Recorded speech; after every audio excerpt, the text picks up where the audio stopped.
Greetings and welcome back to Lacrim Noir. Before we get started, please feel free to comment and share where you're tuned in from. I love seeing every message. If dark and eerie tales resonate with you, remember to give this video a like and subscribe to the channel. A brief reminder, you'll see 3 advertisements during the opening 10 minutes. Once those are over, the full video will play without any further ads, letting you drift off into a calm sleep. Now, get comfortable, clear your thoughts, allow the world outside to slip away, and let's begin. Story 1, I just got back home from work, and I am writing this because I do not know how much time I have left. I am scared in a way I have never been scared before. My hands are shaking so badly that I keep pressing the wrong keys, and every few seconds I have to stop and listen. Because I think I can hear movement somewhere outside my apartment door. Maybe I am imagining it. Maybe I am not. I do not know anymore. I only know that if something happens to me tonight, if I disappear, if they get inside my building and I am never seen again, I want there to be some kind of record. I want someone to know that I was not losing my mind. Or at least I want them to understand how it started. I want this written down before they reach me. Because right now, the only thing between me and them is a locked bath, an old apartment lock, and 7 floors of concrete that suddenly feel much thinner than they did this morning. It started only a few hours ago, though it already feels like it happened in another life. I had walked home from my office downtown the same way I always do. The day itself had been almost painfully normal. I got to work around 8:45 in the morning, walked into the office with my half-dead expression, turned on my computer, and stared at the loading screen while I tried to make myself look alive. I grabbed coffee from the break room, sat at my desk, checked emails, answered messages, and pretended I cared about another long list of client complaints. About an hour later, I took a bathroom break, then wasted maybe 30 minutes scrolling through my phone like every other tired office worker does when nobody is watching. Around noon, I managed to burn both my hands while making hot water for tea, because the cheap kettle in our break room always leaks from the side. But even that felt like the kind of small disaster you forget by. Apart from that, the day was quiet. I dealt with a few rude clients, smoothed over a couple of problems my boss should have handled himself, and by the time the workday ended, I was more annoyed than tired. A few of us decided to go out for a quick happy hour before heading home, and that was the first decision I wish I could take. Jason from it came with us. That alone was strange. Jason usually kept to himself. He was not disliked exactly, but he was the type of person everyone learned to avoid in the kitchen, because a simple, "How's your day going?" could turn into a 20-minute speech about his church, his pastor, or some event they were holding that weekend. He always had a tablet under his arm, and most of the time he looked at it more than he looked at people. I never had a serious reason to hate the guy. He was polite enough, did his work, fixed computers when they broke, and answered support tickets faster than anyone else in it. But he had this habit of trying to pull everyone toward his church. He invited us to Sunday service, Bible study groups, Christian singles nights, charity dinner, even movie nights where they apparently only played VeggieTales. Most people smiled, said maybe next time, and then ran away before he could give them a flyer. I should have done the same, but since he was standing near the elevators while we were making plans, and since I suddenly felt bad that he was always left out, I asked him if he wanted to join us at the bar down the street. Drinking is a sin, Jason snapped right away. His voice was sharper than I expected, almost like I had insulted him. Then he turned his head toward me and seemed to realize I had not been mocking him. My invite was real.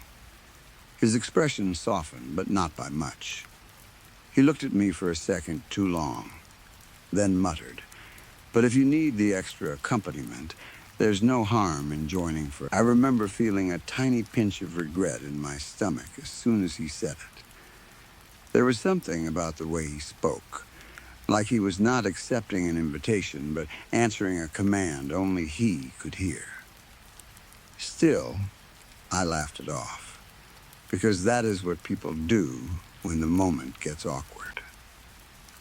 I told him to come on, and we all walked out together. The walk to the bar was only a few blocks, but it felt longer than usual because Jason stayed behind the group and said nothing. Everyone else talked over one another about work, about weekend plans, about some client who had sent an email in all caps like that would make us move faster. Jason did not join in. Normally, he would have been looking down at his tablet, swiping through whatever religious app or note file he kept on it, but not that day.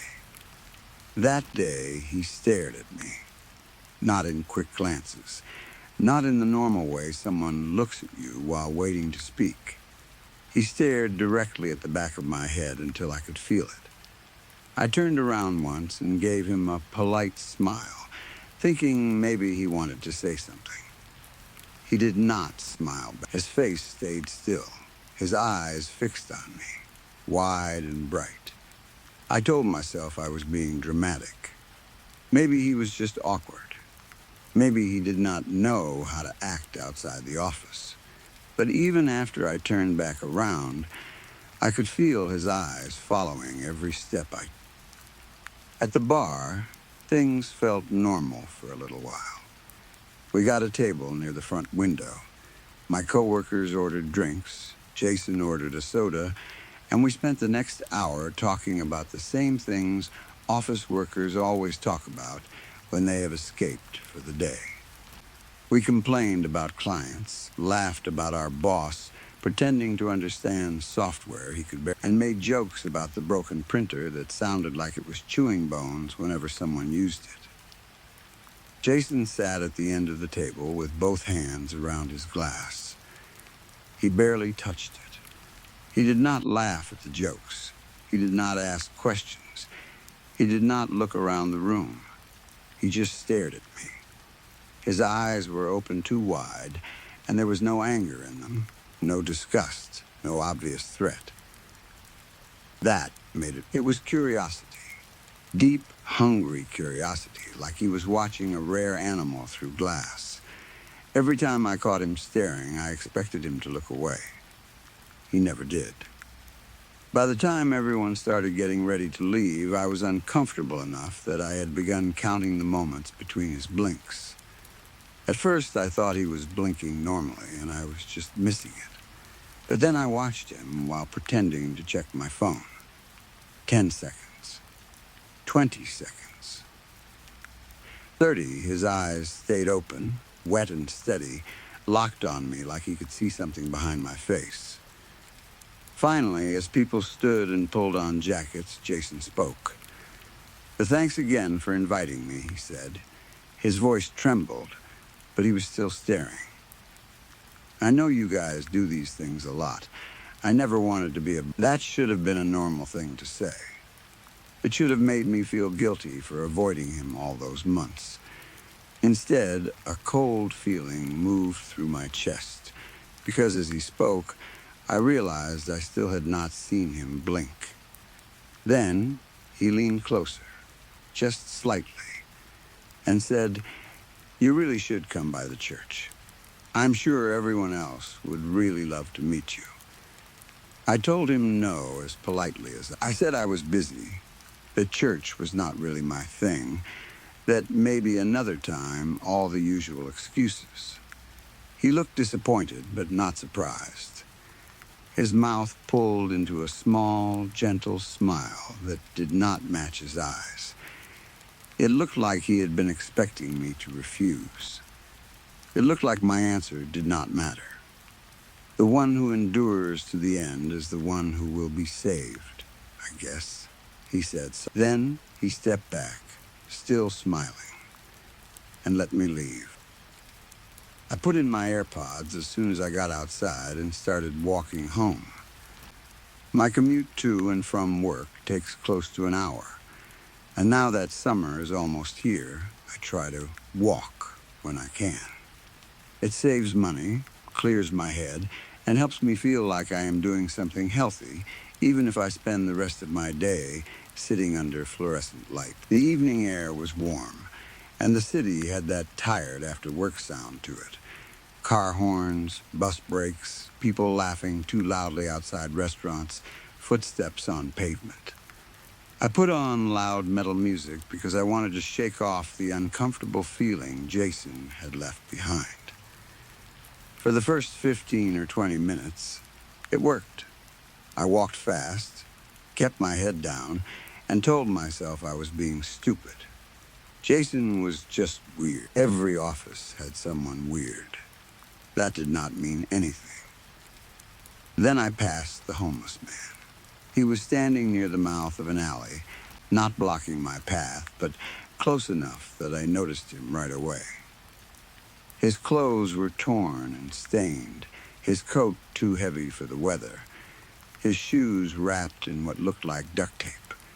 If it had not been for his ruined clothes and gray, unwashed, I might have thought it was Jason at first, because he was doing the exact same thing. He was staring directly at me, not looking around, not asking for money, not mumbling to himself, just staring. His eyes were wide open, and I knew with a strange, sick certainty that he was not blinking.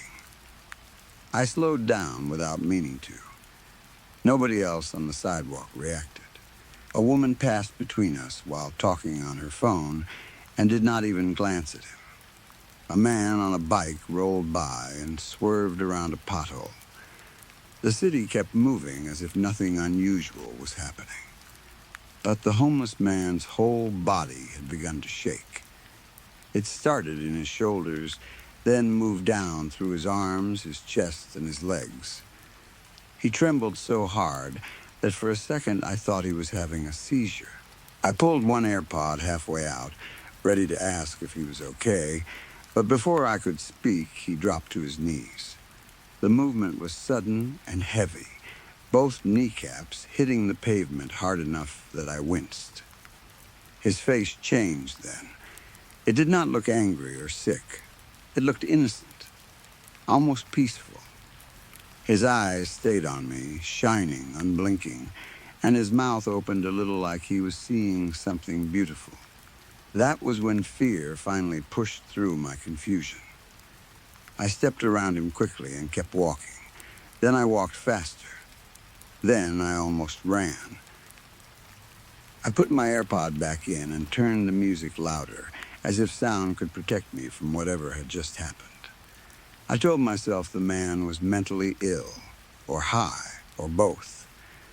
I told myself that in a big city you see things every day that do not make sense, and the safest thing is usually to keep moving.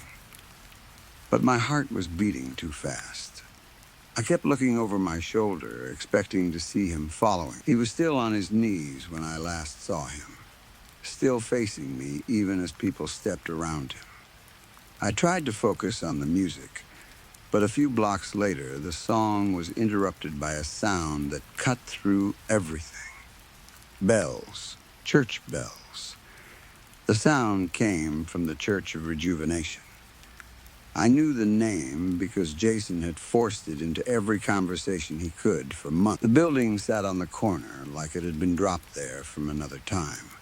All pale stone and narrow windows, with a sign out front that made the place seem more like a wellness center than a church. I had walked by it before, but I had never paid much attention. That evening, the front doors opened before I reached the steps, and a man came out quickly. I assumed he was a priest, though I do not know the proper title. He wore a long white robe and an orange sash around his neck.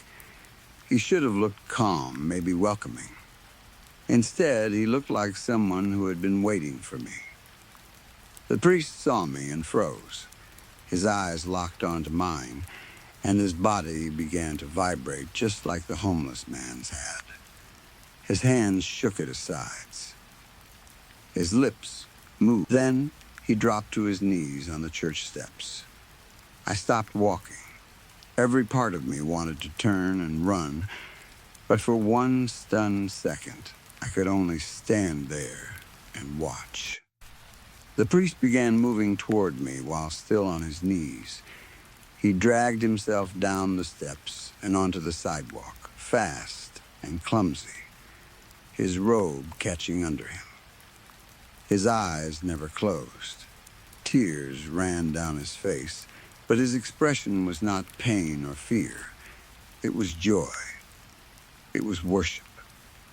With my music still blasting, I could not hear what he was saying, but I could see his mouth shaping the same words again and again. He was repeating something. Maybe a prayer. Maybe my name. Maybe something worse. I ran then. I did not care how it looked. I pushed past two people near the crosswalk and almost knocked into a delivery driver carrying food. Behind me, the church bells kept ringing, louder than they should have been, and when I looked back, the priest was still coming. He was not standing. He was still on his knees, dragging himself forward, crying and staring at me without blinking. The people around him did not react. That may have been the most frightening part. Nobody screamed, nobody stopped to help, nobody pulled out a phone to record. They simply stepped around him like he was a puddle after rain. For the first time, I wondered if they could not see it, or if they could see it and somehow did not care. The rest of the walk home turned into a nightmare that kept repeating itself with different faces. A woman in a business suit stopped in the middle of the sidewalk, dropped her purse, and fell to her knees as I passed. A teenage boy sitting on a bus bench turned his head so sharply toward me that it looked painful, then slid off the bench and pressed his forehead to the ground before looking back up at me. A man walking his dog froze, his eyes stretched wide, while the dog barked and pulled at the leash. Then, the man knelt. An older woman inside a laundromat pressed both hands through the window and stared at me through the glass, smiling with tears running down her cheeks. None of them blinked, not once. Some shook violently before they dropped. Some laughed. Some wept. Some looked empty, like their faces had been wiped clean, and something else was using them only to stare. I tried not to look at anyone. I looked down at the sidewalk and focused on my shoes, but it did not help. I could feel their eyes on me. That sounds impossible, but it was real. It felt physical, like pressure against the back of my head and the sides of my face. Every block, more people, every streetlight I passed seemed to reveal another motionless figure watching me from a window, a bus stop, a doorway, a parked car. A man in a coffee shop spilled his drink and pressed his face against the glass so hard his nose flattened. A woman on the other side of the street stepped off the curb without looking, and a taxi nearly hit her. She did not react. She just stared. When I finally broke into a full run, some of them tried to follow. Not all of them. Many only knelt, trembling and smiling. But a few moved after me in that awful kneeling crawl, dragging themselves over concrete, skin-tearing, eyes fixed straight ahead. By the time I reached my building, I was sweating through my shirt and gasping for breath. My apartment building is old, ugly, and badly maintained, but until tonight, it had always felt safe to me. It was my sanctuary. I worked hard to afford this place, a corner apartment on the 7th floor with huge windows along 2 walls. The east wall faces the city street, and across from it is a larger apartment complex with rows of patios stacked in neat lines. I had worried before that people might see into my apartment at night if I forgot to close the blinds, but the buildings are far enough apart that I always told myself it was fine. No one could really see much from that distance. They would need incredible vision to make out anything clearly. That is what I used to believe. I got inside, slammed the lobby door behind me, and rode the elevator up while trying not to cry. For a few seconds, alone in that small metal box, I thought maybe it was over. Maybe whatever was happening was outside only. Maybe I could lock my door, shower, sleep, and wake up with an explanation that made sense. When I reached my floor, I ran to my apartment, unlocked the door with shaking hands, and pushed inside. Everything looked normal at first. My shoes by the wall, my dishes in the sink, my laptop on the desk where I had left it, the city lights beyond the windows. I locked the door, checked it twice, and leaned against it, trying to breathe. Then I looked across the street. Every patio was occupied. Not some of them, not a few curious neighbors. Every single patio I could see had someone standing or kneeling on it, facing my apartment. Old people, young people, men, women, even what looked like a child in pajamas gripping the railing with both hands. They were all staring at me. From that impossible distance, I should not have been able to tell where their eyes were pointed, but I could. They were not looking at my apartment. They were looking at me. Their faces were turned exactly toward the spot where I stood. Some were crying. Some were laughing. Some had mouths hanging open in silent wonder. None of them blinked. I backed away from the window and almost fell over my coffee table. My first thought was to close the blinds, but when I reached for the cord, several people across the street climbed onto their railings. I froze. One of them, a man in a dark shirt, stepped up onto the thin metal bar of his patio like he was trying to get closer. His eyes stayed on mine. Then he leaned forward and fell. I saw his body drop past 6 floors of windows before it hit the pavement below. I screamed. Before I could move, another person fell. Then another. It was not a wave exactly. It was more like they were choosing, one by one, to leave their patios and come to me the only way they could.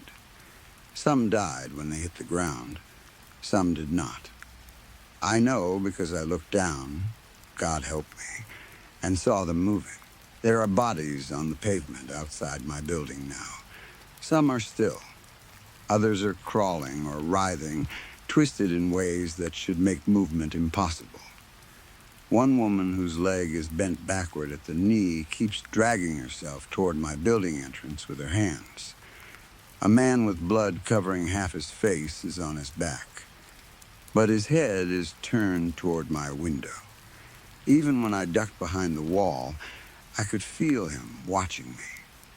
I do not know how that is possible.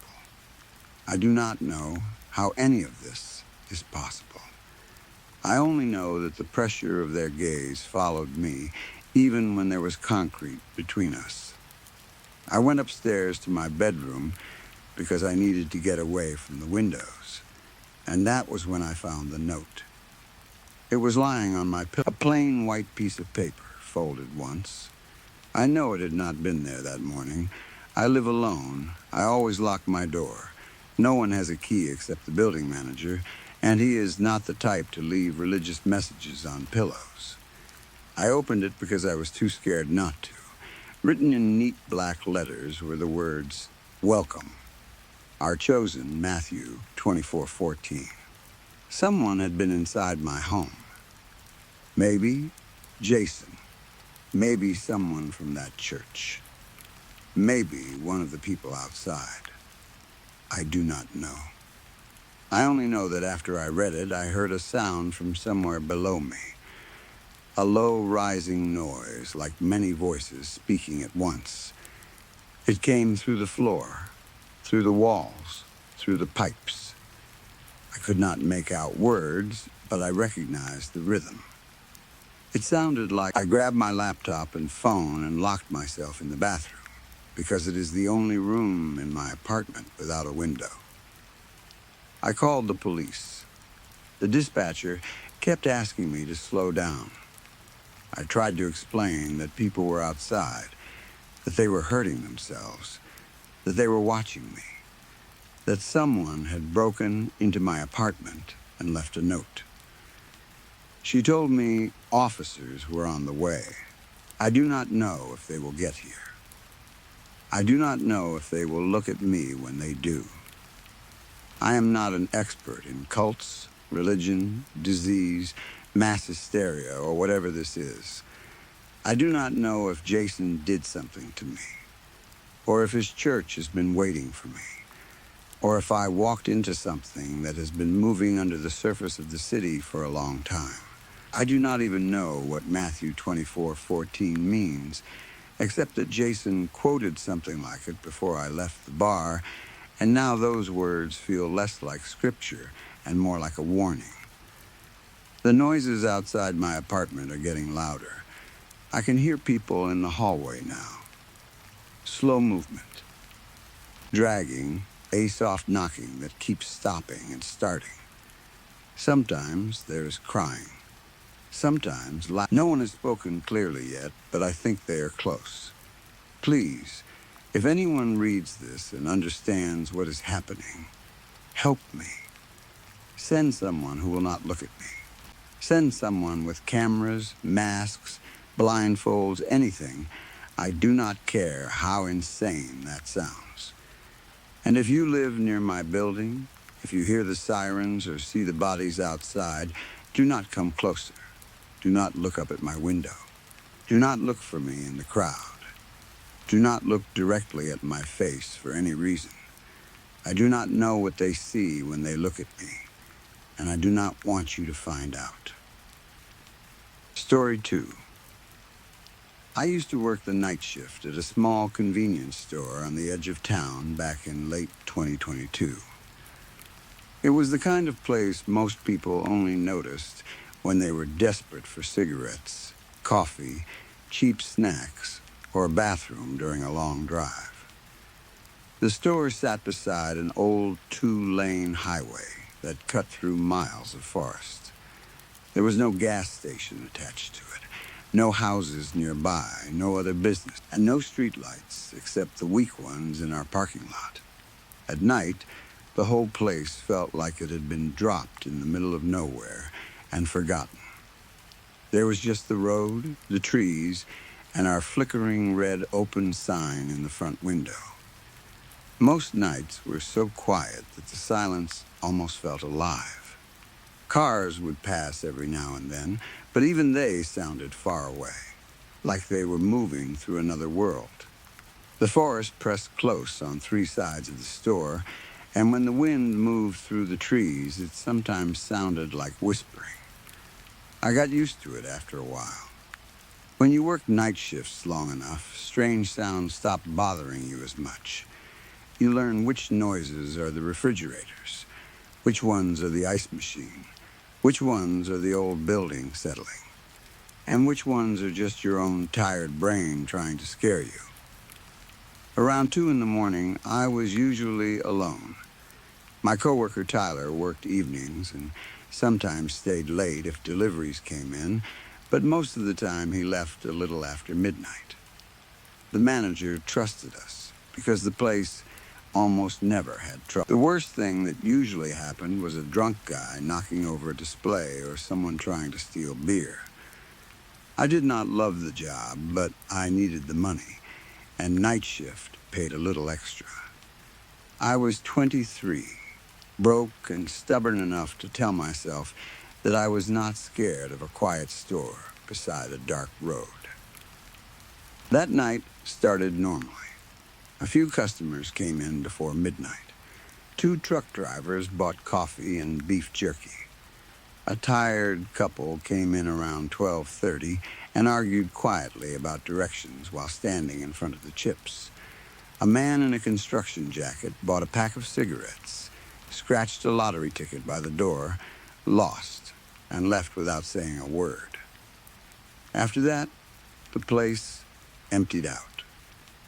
By 1 in the morning, it was just me, the hum of the fridges, the soft buzz from the lights, and the tiny security monitor behind the counter showing the front door, the parking lot, the register area, and the 4 aisles. I remember checking the time because I was counting the minutes until my break. It was 1:47 and when the power went out. It only lasted about 3 seconds, but it felt much longer. Everything shut off at once. The refrigerators stopped humming. The lights went black. The security monitor clicked off. Even the buzzing sound from the neon signs disappeared. For those 3 seconds, the store was completely silent. Not quiet. Silent, like the whole world had taken a breath and was holding it. Then everything came back. The lights flickered hard enough to make me blink. The refrigerators kicked on with a low groan. The monitor flashed blue, then returned to the camera feeds. The open sign in the window buzzed and blinked like it was struggling to wake up. I laughed a little, but it came out weak. And it was one of those laughs people make when they want to prove to themselves that nothing is wrong. I told myself it was just an old building and bad wiring. The store was always having little electrical problems. The manager never fixed anything unless it completely broke. Still, for some reason after the power came back, the store felt different. The air felt cold. The silence behind the normal sounds felt deeper. I could hear the fridges humming again, but underneath that hum, there was a kind of emptiness that made my skin crawl. That was when I noticed the man outside. He was standing near the edge of the parking lot, where the light from the store barely reached. Beyond him was the dark line of trees. At first, I thought he was just a shadow, or maybe one of the old signs by the road, but then I looked harder and saw the shape of a person. He was completely still. He was wearing a dark hoodie with the hood up, and his hands were in his pockets. I could not see his face because of the darkness, but he looked tall, very tall. Taller than anyone I knew. I stood behind the counter and stared at him for a few seconds, waiting for him to move. He did not. He did not turn his head. He did not shift his weight. He did not take out a phone or light a cigarette or do any of the little things people do when they are standing around. He just stood there, facing the store. I figured he was waiting for someone. Maybe his car broke down. Maybe he was drunk or high and did not want to come inside. People were strange at that hour. I had seen enough weird customers to know it was best not to make a big deal out of every odd thing. But after about 10 minutes, he still had not moved. Not even once. I tried ignoring him. I stocked gum near the register. I wiped the counter. I checked the camera monitor. Every few seconds, my eyes went back to the parking lot feed. The man was still there. Same spot. Same pose. Facing the store. Then my phone buzzed. It was a message from Tyler. You good? Power flickered at my place, too. I stared at the message for a second, then typed back, yeah, store lost power for a few seconds. Also, some guy is standing outside and not moving. Kind of weird. Tyler replied almost instantly. What guy? That reply made my stomach tighten for a reason I could not explain. I looked at the monitor again. The man was still there, near the far edge of the parking lot. I texted back, tall guy in a hoodie by the trees. Before I could send another message, the front door opened and the little bell above it rang. An older woman stepped inside. She looked to be in her late 60s, maybe older. She had short gray hair, a long coat, and one hand wrapped tightly around her purse strap. She did not walk in like a normal customer. She stepped inside quickly, then stopped near the door and looked back out through the glass. The second she entered, she quietly asked, "Did that man come in here?" I looked past her toward the parking lot. The man was gone. I checked the monitor too. The far edge of the lot was empty. Just darkness, pavement, and trees. I told her I did not see anyone anymore. She looked at me for a long second, like she was trying to decide whether I was lying or just as confused as she was. Then, she nodded slowly. She walked to the cooler, grabbed a bottle of water, brought it to the counter, and paid with shaking hands. I asked if she was okay, but she did not answer. She just looked out the front window again. When I handed her the change, she did not take it. She turned and left fast, almost jogging to her car. I watched her get in, lock the doors, and pull out of the parking lot without turning on her headlights until she reached the highway. At that point, I was uncomfortable, but not terrified. Not yet. I told myself the man had probably walked away into the trees or maybe behind the building. I told myself the woman was just nervous because it was late and dark and the store looked like the last place on earth. I even tried to laugh again, but this time I could not make the sound come out. I checked my phone. Tyler had texted again. "Don't go outside," I typed. "Why?"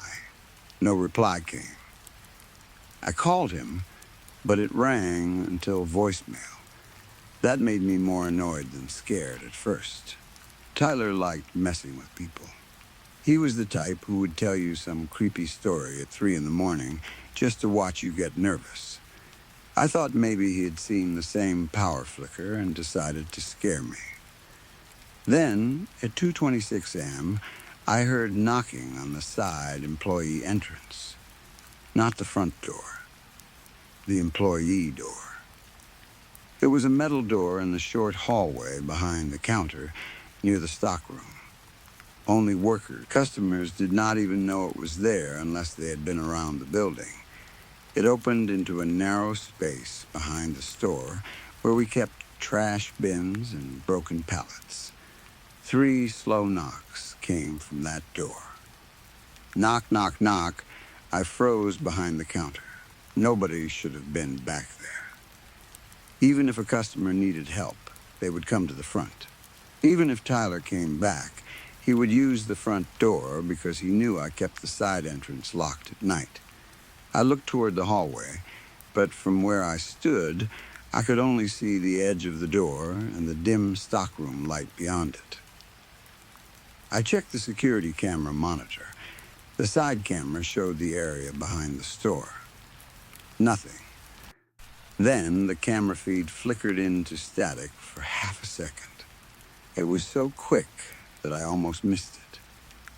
When the picture came back, everything looked normal again. But for one frame, I saw someone standing directly in front of the camera. Too close, like their face was pressed against the lens. I nearly fell out of my chair. It had happened too fast to really understand what I had seen, but my body reacted before my mind could. I stepped back from the monitor, hit my hip against the counter, and dropped my phone. My hands were cold. I grabbed the store phone and called Tyler again. No answer.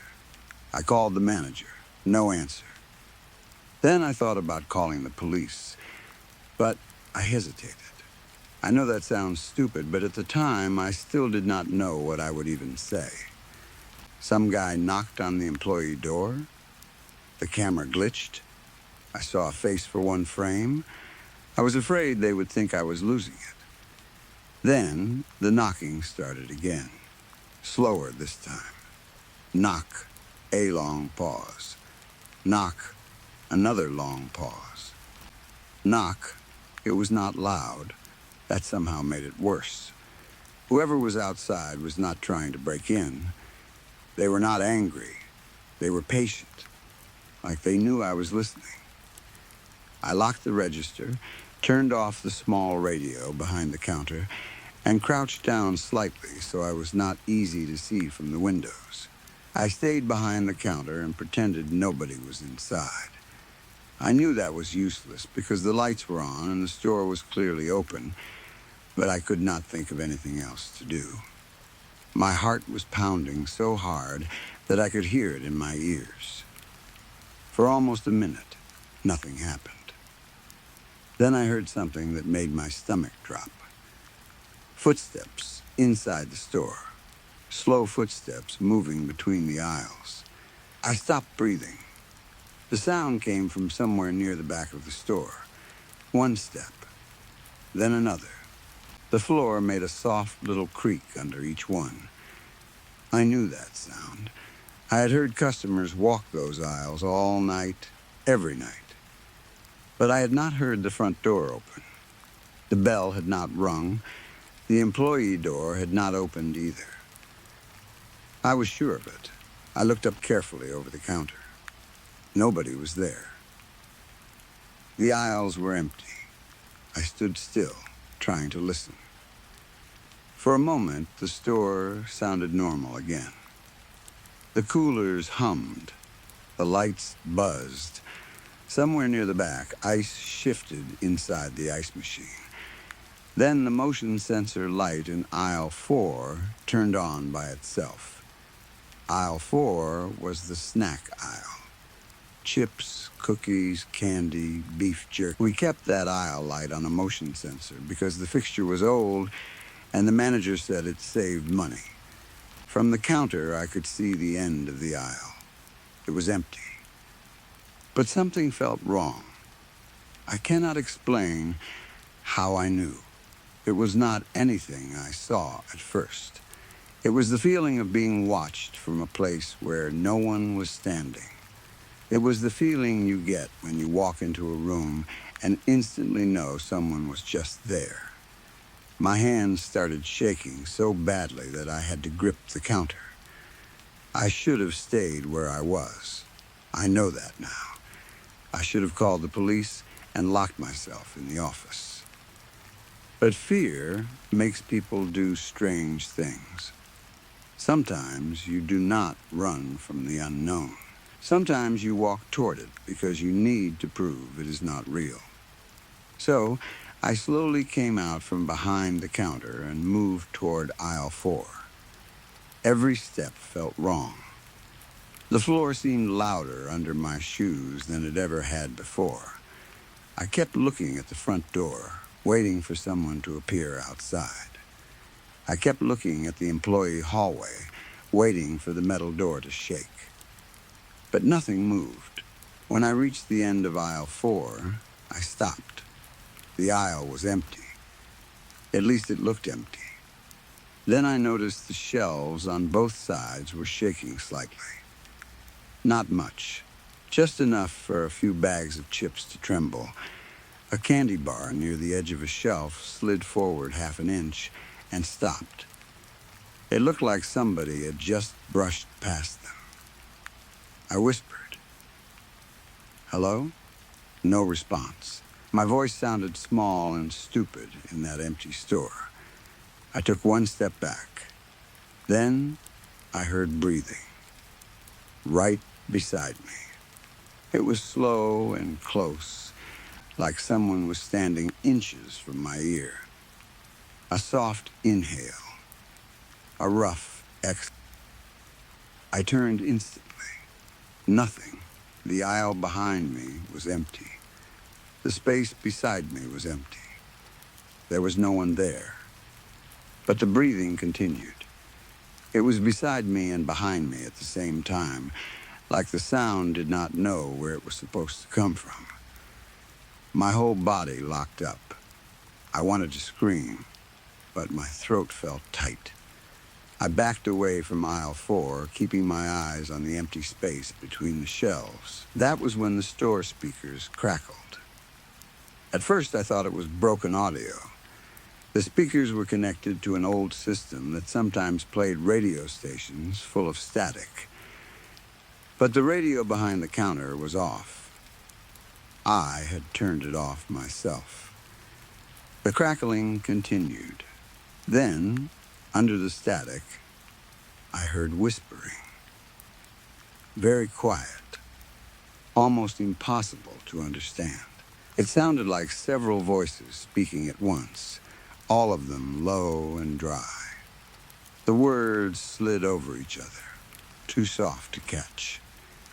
I stood there in the middle of the store, staring up at the ceiling speakers, unable to move.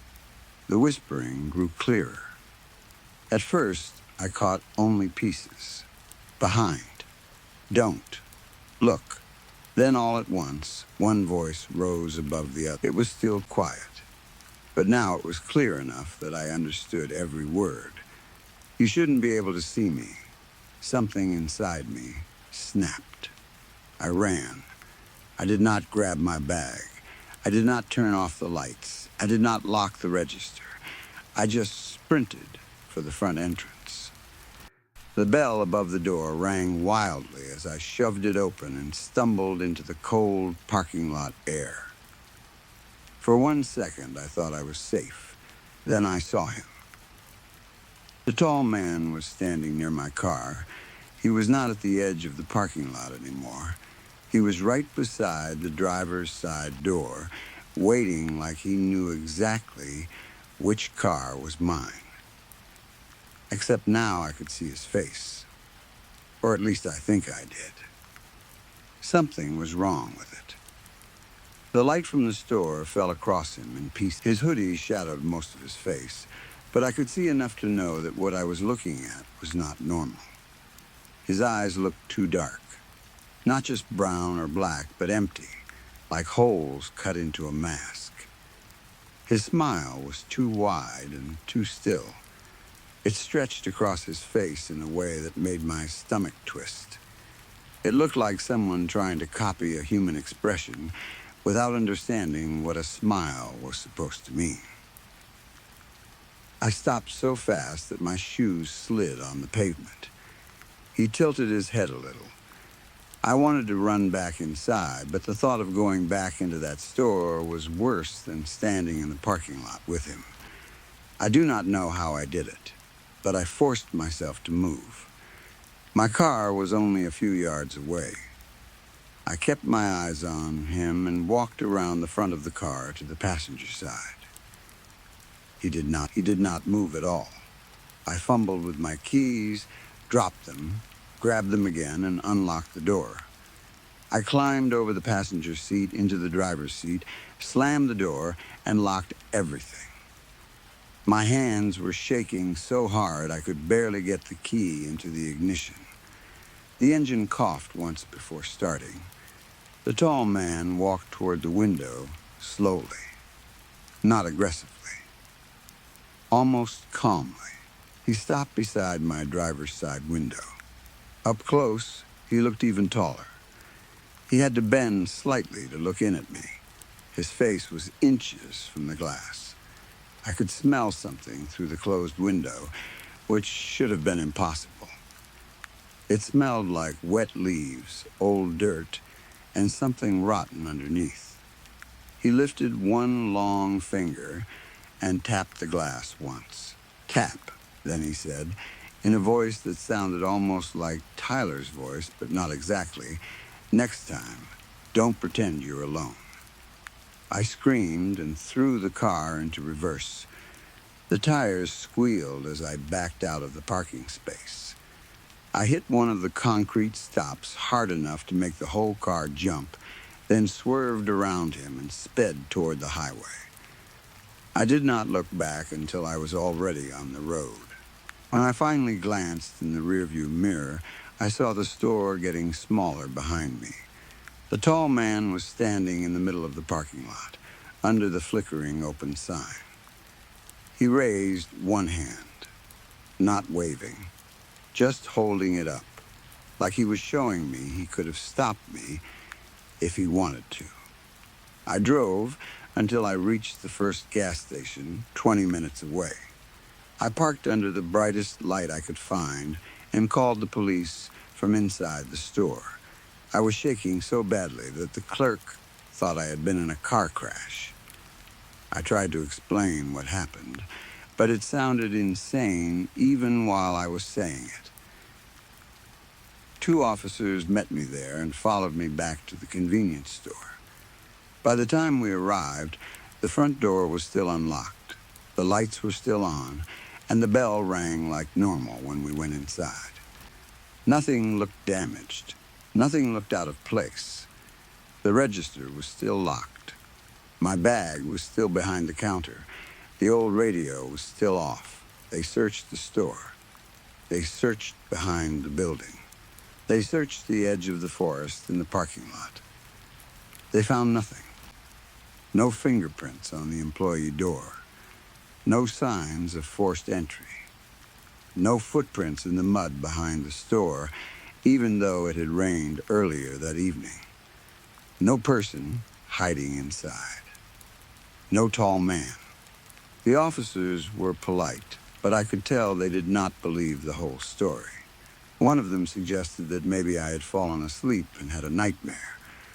The other said the power outage and camera static could have scared me, and my mind filled in the rest. I did not argue. I knew how it sounded. But then they checked the security footage. Most of it was normal. The footage showed the power flicker at 1:47. It showed me standing behind the counter. It showed the older woman coming in and leaving quickly.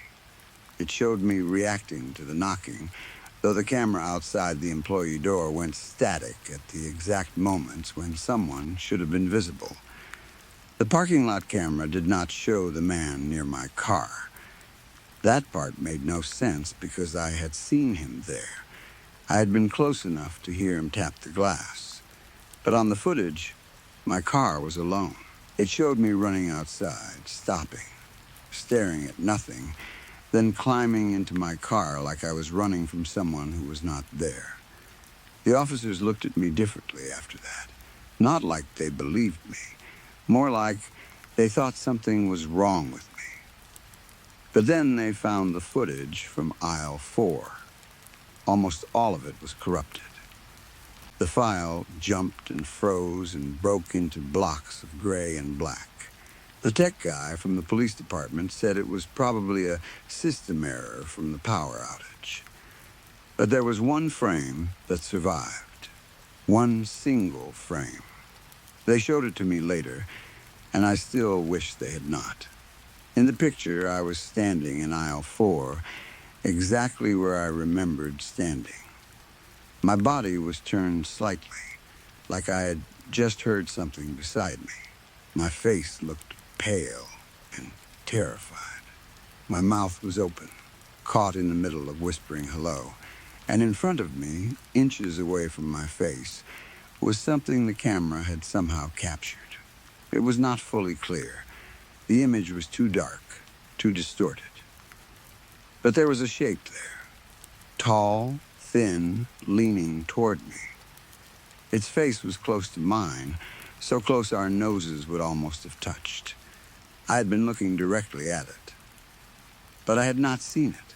The police never gave me a real explanation.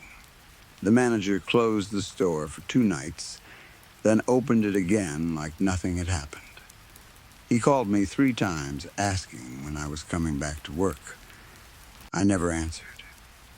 Tyler later told me he never sent the message saying, "What guy?" He said he had texted me about the power flicker, but after that, His phone died.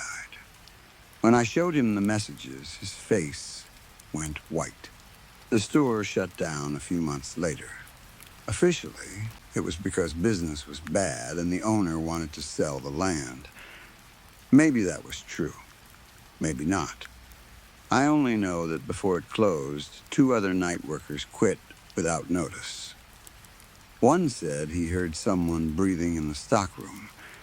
The other refused to talk about what happened, but he left his keys on the counter and walked out before sunrise. I still drive that old highway sometimes, but never at night. The building is empty now. The windows are covered with plywood, and the open sign is gone. The parking lot is cracked and full of weeds. The forest has started growing closer, swallowing the edges of the pavement little by little. But every time I pass it, I look at the spot near the trees where I first saw the tall man. And every time, I remember what he said through my car window. Next time, don't pretend you're alone. The worst part is that I do not think he was threatening me. I think he was correcting me. Story 3. We are in the studio right now, sitting inside the small but clean rented office that belongs to Parafindings LLC. It is not a huge company. It is only 2 people. My boss, Kyle, created it so he could run the YouTube channel, the podcast, and every other strange project that comes out under the Parafindings name. Most of the ideas come from him. He is the one with the big plans, the wild theories, and the strange hunger for places people say are haunted. I am mostly here because I know audio and video. I can run cameras, clean bad sound, cut footage fast, and make something usable out of hours of boring clips. At least, that is what I am supposed to be doing now. There are around 8 hours of audio and video sitting in front of me on the editing timeline. I keep moving through it, trying to understand what happened. The strange thing is that almost everything important happens during the first 90 minutes. After that, the footage becomes mostly empty rooms, weak candlelight, and shadows that barely move. The candles flicker until they burn low. Dust moves through the air sometimes. A floorboard creaks here and there. Nothing else obvious happens. Nothing that proves what I remember. I click back to the beginning again and stare at the first frame. I keep thinking about how simple this whole thing seemed when it started. It was just a message from our digital suggestion box. Someone had written in and told us to look into something called the Daylight Witch. The message also gave us an address in Tigard, Oregon. Google Maps said the house was about 20 minutes away from our office. Google Street View showed a broken down, 2-story house. The kind of place with old wood, dark windows, and a yard that looked like nobody had cared for it in years. To Kyle, that was enough. He decided we were going. I pressed play. The video was never meant to be the main episode. It was only supposed to be test footage and B-roll, just some clips we could use later in the intro. But it ended up being the only real footage we had. The first timestamp says 10:04 p.m. That was last night when Kyle and I met outside the house people had called the Daylight Witch House. The first video comes from the small camera clipped to the brim of my hat. It shows exactly what I saw as we walked up to the place. Our flashlights moved across the boarded-up front door and the metal grates covering the windows. I can see my own head turn as I look back down the driveway, checking if any neighbors had noticed us. But the house sat far back from the road, down its own driveway, at the end of a quiet street lined with trees. There were no porch lights nearby, no faces in windows, no dog barking, Privacy was not going to be a problem.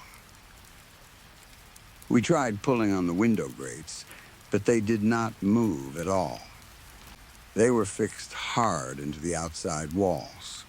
We did not even waste time on the front door, because so much wood had been nailed across it that it was not really a door anymore. It looked more like a wall someone had sealed in a panic. Kyle moved around the side of the house, his flashlight bouncing through weeds and over broken stones. "Let's see if our write-in was legit," he said. He was talking about one part of the message, where the person had said we could get in through the back. At the time, we did not know if the person was a man or a woman, or even if the message was real. But that person turned out to be right. The back door had a small grated window of its own. The glass was catching a pale white shine from the moon, and at the time I thought that was all it was. The door did not open at first. The wood had swollen into the frame, probably from years of rain and damp air, and for a minute I thought we would have to give up. Then Kyle put his shoulder into it, shoved hard, and the door finally snapped open with a thick wooden groan. We stepped inside and got to work. The plan was simple. Kyle would come back the next night and stay inside the house for 12 full hours, from 10 p.m. to 10 a.m. As Kyle understood the story, the real fear was supposed to start after the darkness ended. That was his best guess because of the name, the Daylight Witch. So, before the actual shoot, we wanted to mount a couple of cameras and see what the house looked like when the sun came up through the back. In the morning, we planned to check how the sunrise hit the rear of the house and how the light spread into the rooms. If the cameras were too dark, too bright, or placed badly, we could move them before Kyle stayed there overnight. That was the whole reason we were in. It was supposed to be quick. "Looks like there's a nice view from this fireplace if you want to set one up here," Kyle said. He pointed around the front room. I ended up choosing a slightly different position, but it still captured most of the living room and dining area, both near the front of the house. It also showed part of the kitchen at the back, the same kitchen we had just walked through. We talked about placing another camera upstairs, but the second floor had 3 bedrooms, a bathroom, and a narrow hallway connecting everything. There was no single good angle that would catch enough. If Kyle wanted footage from up there later, he would have to use the hat camera. I set up the other mounted camera at the opposite end of the front room, above the dining table. That camera gave a second angle of the front of the house and another partial view into the kitchen. There is something strange about those camera placements that I did not notice at the time. Because both cameras were angled toward the front room, neither one showed the back door clearly. The back door was the only open way in and out, and the place where we had entered the house, but the cameras missed it. I did not think about that then. I only cared about getting good footage. On my editing screen now, I can see 3 feeds at once. The 2 mounted cameras stay on, and the hat camera shows my point of view until Kyle asks me to throw it to him.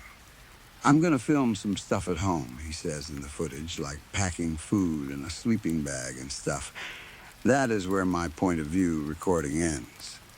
In both mounted camera angles, I see myself take off the hat camera and toss it to him. It looks so normal. It looks like nothing bad is about to happen.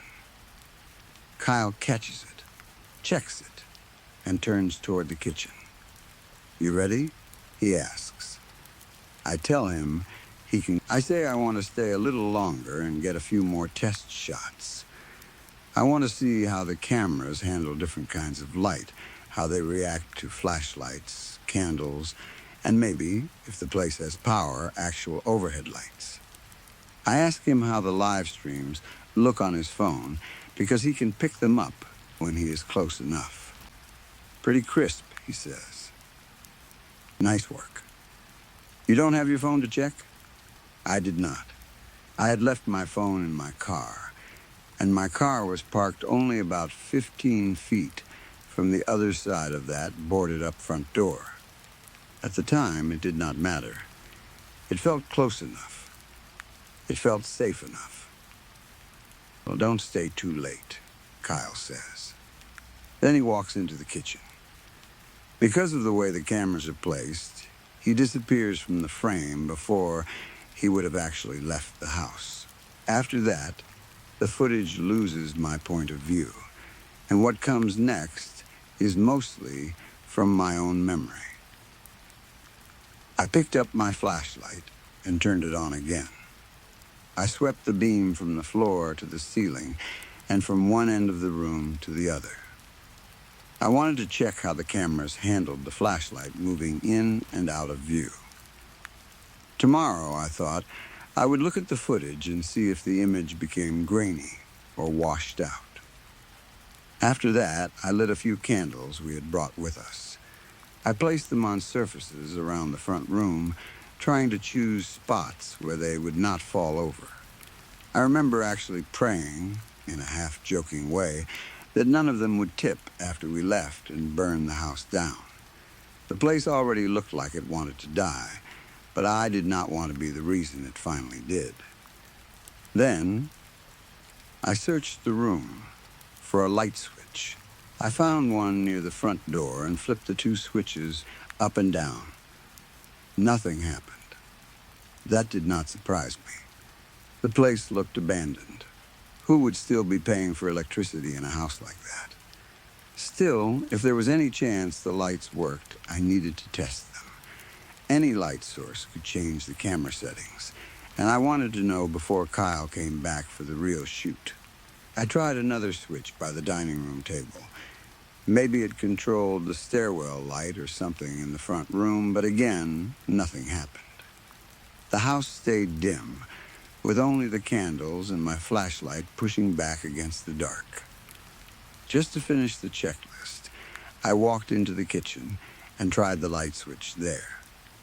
This one worked. Bright yellow light flooded the kitchen so suddenly that it almost hurt. For 1 second, I could not see anything but the glare. Then my eyes adjusted, and I screamed. It came out high and sharp, not like any sound I had ever made before. Standing in front of me, pressed close to the back door, was a tall, thin man.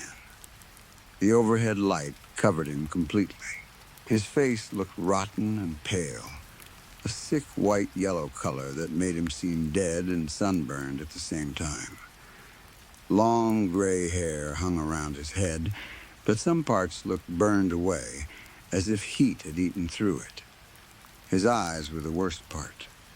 They were almost fully white, with no clear irises, only tiny black pupils in the center. They looked like dark seeds pressed into milk.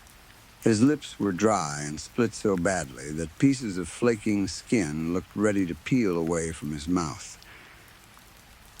My body reacted before my mind could. I slapped the kitchen light off. The room went dark again, and the man disappeared from view. I stood there, frozen. It felt like 10 minutes passed, though it was probably only seconds. I've been scared before. Everyone has.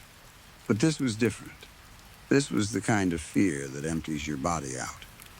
I knew with every part of me that I needed to be somewhere else. Anywhere else. I backed out of the kitchen and into the front room.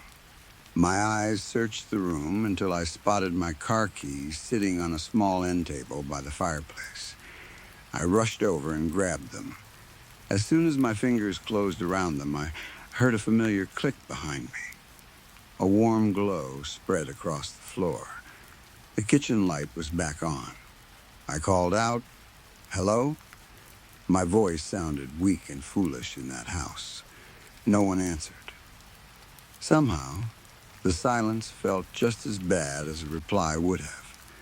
I did not want to go back into the kitchen, so I moved to the nearest window and searched for a latch. The window had been painted shut. I ran my fingers along the edges, looking for a seam I could break, but then I looked through the glass and saw the metal grate bolted outside. Even if I got the window open, I was not going anywhere through it. I did not bother trying the front door. I remembered the boards nailed over it from outside. It might as well have been sealed forever. Keeping my back toward the kitchen, I moved along the wall to the stairs and went up to the second floor. I thought maybe the upstairs windows would be easier. Maybe whoever sealed the first floor had not cared about the second. But every window upstairs had the same kind of reinforcement. Grates, bars, old wood, no easy way out. I could feel the house closing around me. The back door, I told myself. That is the only way. I came back down slowly.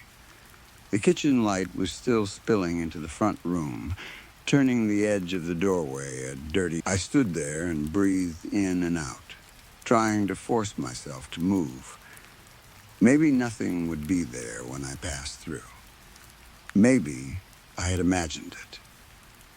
Maybe the light had shown me some old coat or a broken statue, and my brain had turned it into a man.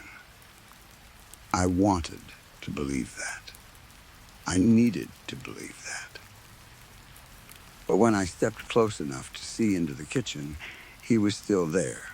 This time he had one hand raised in a crooked wave. His palm was flat, but his fingers bent strangely, like they had been broken and never healed right. His cracked lips were pulled into a smile, showing broken yellow teeth. He did not move. Not really. The only motion came from the long, dark pieces of cloth hanging off his body. They rustled slightly, like thin black sheets in a soft breeze. I hit the light switch again. Darkness filled the kitchen, and the man vanished with it. But this time I did not run back right away.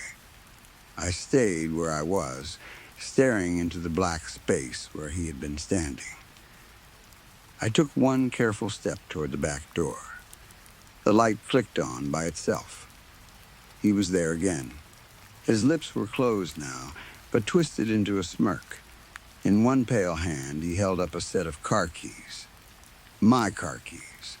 I slapped my hand against my pocket and felt nothing.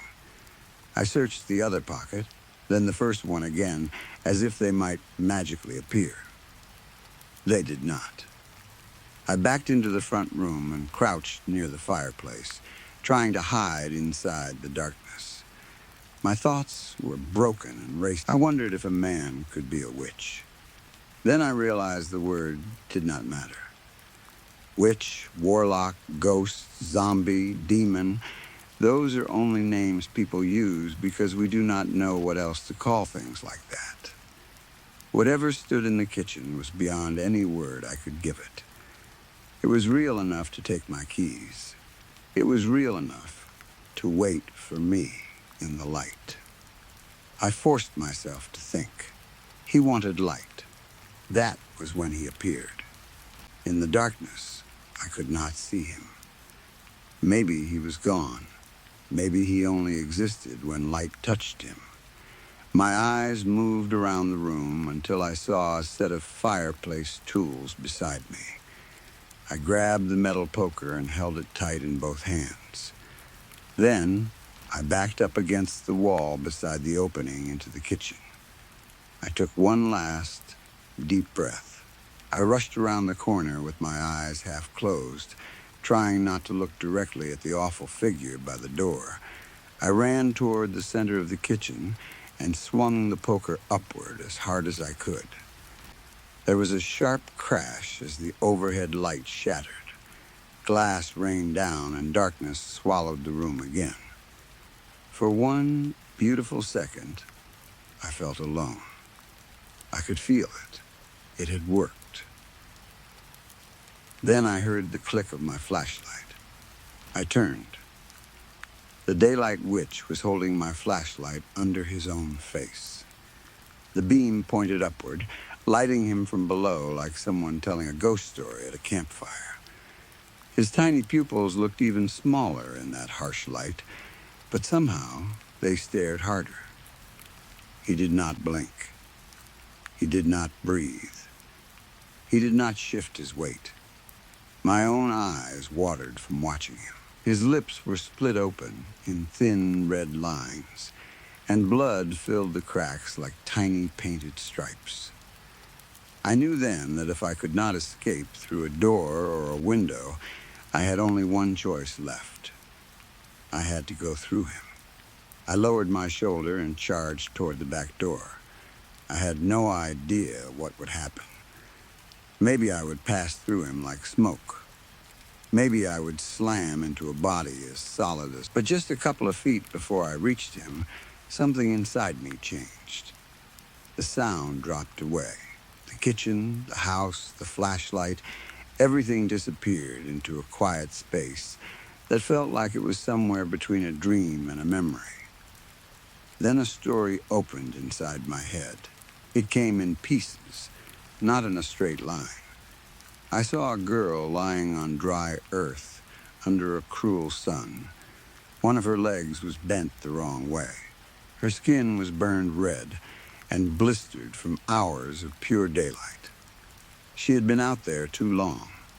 Her twin sister found her only moments too late. Years passed in a blink, and I saw that sister grown older, still carrying the guilt. She poured fire over herself because she could not live with what had happened. Then the vision moved forward again. A child sat in his room, complaining about a bitter, burnt smell that came every morning when the sun rose. He grew up and made it to 18. He joined the army. Later, men from his troop would speak in horror about the night they saw him walk into flashes of gunfire with his arms open wide, like he was welcoming something. The story kept moving. Years later, in Oregon, a veteran told his wife that he was still haunted by someone from his army days. His wife told him to speak to a local chaplain. While he waited for his appointment, the former soldier stood in a pool of colored light coming through a stained glass window. He enjoyed the warmth on his skin so much that he threw his body through the glass and fell one story to the ground. The chaplain lived after that, but he was never the same. For the rest of his life, he wished he had moved faster. He wished he had stopped the man. Instead, guilt wrapped around him and tightened. He pushed his family away. He stopped letting people into his home. He barely left it. His hair grew long. His teeth rotted. The house grew stale around him. Then, one day, after a desperate phone call from his daughter, he noticed the warm glow coming from the oven. He leaned toward it. He lowered his head. He wanted to enjoy the light and heat, and Dave... What the fuck? Kyle was standing at the back door. For a minute, I could not understand what I was seeing. The kitchen was dark except for the weak early light outside and Kyle's flashlight. He looked scared and angry and confused all at once. I tried to speak, but my mouth felt dry. Finally, I asked him what time it was. "Are you drunk, dude?" he asked. "I never heard from you, and I saw your phone's location was still at this shithole." I ignored his question and asked again what time it was. "Like 6 a.m., he said. "Almost sunrise. I was worried about you, dude. I threw myself out of bed to get almost sunrise. Not yet. It was not daylight yet. There might still be time." I pushed myself up from the floor. My car keys were lying near Kyle's feet. I reached down, grabbed them, and moved past him. As I walked toward my car, I heard Kyle asking if something had happened in the house. I did not answer him. I ran. Now we are back in the studio.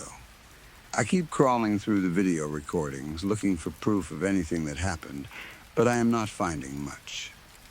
The two mounted cameras do not show the exact spot where he was standing. They show the front room, the dining area, part of the kitchen, and the candlelight slowly dying. They show me moving around before it happens. They show the kitchen light spilling into the room. But they do not show him. They do not show the thing by the back door. I watched the footage once from beginning to end. Then I watch it again. Then I start it for a third time, even though my eyes hurt and my hands are shaking. That is when I finally notice something I missed before. It is in the hat camera footage from when Kyle and I first walked around to the back of the house. At first, I thought the small shine in the grated back door window was only moonlight reflecting off the glass. That is what I told myself. That is what it looked like if you were not paying close attention. But when I pause the frame and zoom in, I see it as more than a reflection. It looks like the outline of a face watching us through the glass. I stare at the paused image on my laptop for a long time. My phone vibrates beside me and nearly makes me jump out of my chair. It is Kyle. "Where are you, dude? I'm worried about you." I pick up the phone and type back, "I'm at the studio." But that is not the whole truth. We are at the studio. In the full brightness of the day, the daylight witch stands near me and watches me work. Story 4. I know how this is going to sound. I know it may seem like I am being dramatic, or like I am making something small into something huge. People always say that knowing more is a good thing. They say knowledge is power. They say the more you understand, the stronger you become. I used to believe that too. I used to think there was no such thing as knowing too much. I thought truth was always better than ignorance, even when the truth hurt. But now I know that is not always true. Now I know there are some things the human mind was never meant to hold. There are some truths so heavy that they do not free you. They crush you. They rot inside your head. They eat away at every safe thought you ever had until nothing is left but fear. Too much knowledge is not a gift. It is a sickness. It is a slow poison that spreads through the mind and never stops. It follows you when you wake up. It sits beside you when you eat. It lies next to you when you try to sleep. It waits in every quiet room and every dark corner. It stains everything. A blue sky, a warm meal, a friendly smile, a normal day at work.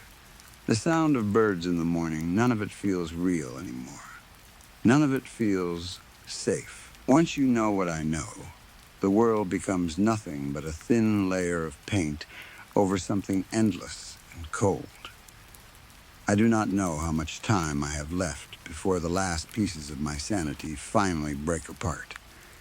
Some days I can already feel it slipping. I catch myself staring at walls for hours. I forget simple things. I hear words in the hum of old lights and in the wind outside my window. Sometimes I look at people and wonder if they are really people at all. Sometimes I wonder if I am still myself, or if I am only a body that remembers being a man named James Artwell. So please listen carefully. I need to tell this while I still can. I need someone to know how it started, even if knowing it ruins them too. It began on a hot summer afternoon in our small town. I remember that day too clearly. The heat was thick and heavy, the kind that makes the air shimmer above the road. Cicadas screamed from the trees without stopping, filling every silence with their sharp, buzzing song. Dust clung to the sides of parked cars and gathered along the empty streets. The town itself was nothing special. That is important to understand. We had no famous old buildings, no museums, no battlefields, no pretty views that would bring people from far away. We had a few small stores, an old library, a diner, a gas station, a church with peeling white paint, and miles of dry road leading nowhere. People did not come to our town unless they lived there, had family there, or got lost. That is why we noticed him right away. He arrived sometime after noon, walking down Main Street like he already knew where he was going. He was not carrying a suitcase. He had no backpack, no camera, no phone in his hand, nothing that made him look like a normal traveler. Still, when people asked, he said he was a tourist. He said it with a small smile, like it was some private joke only he understood. A few of us were sitting outside the diner when he appeared, and at first we all just stared.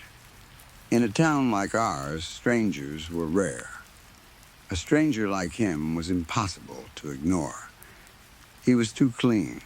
That was the first thing I noticed. His skin was pale, almost white, and perfectly smooth. There were no marks on his face, no wrinkles, no stubble, not even the faint shine of... He wore a dark suit with a white shirt buttoned neatly at the throat, even though the sun was burning down hard enough to make most people hide inside.